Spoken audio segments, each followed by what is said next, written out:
好啊！火炭星安係我分享嘅 Angel， 今日會帶大家嚟到火炭站銀禧花園睇一個實用面積510尺、望開陽馬場景、有企理裝修、間隔實用嘅優質筍盤。我哋今次睇嘅單位係位於屋苑嘅3座，實用面積510尺，單位望到開陽嘅馬場景。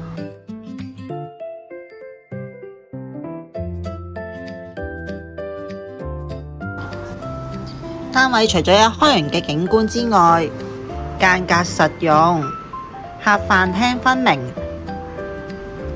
係左右兩邊廳嘅間隔。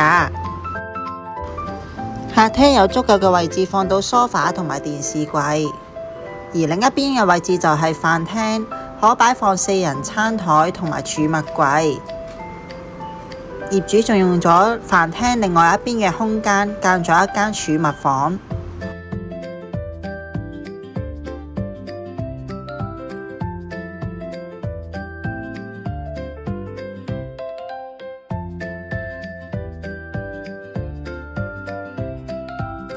而門口入嚟旁邊嘅位置做咗一排鞋櫃。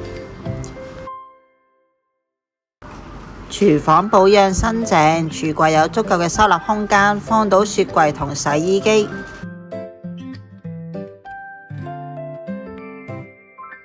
洗手間有窗，空氣流通，保養新淨，係用企缸嘅。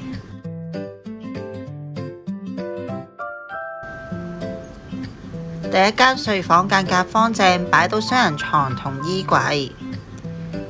兩間睡房都係望開陽嘅景觀。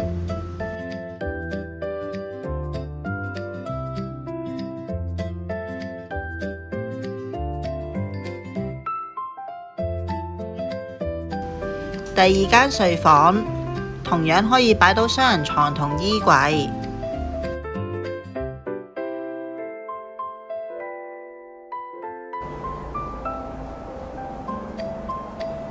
大家睇完呢個單位，如果對呢個單位有興趣想預約睇樓，或者有任何嘅查詢，歡迎隨時聯絡返我啊！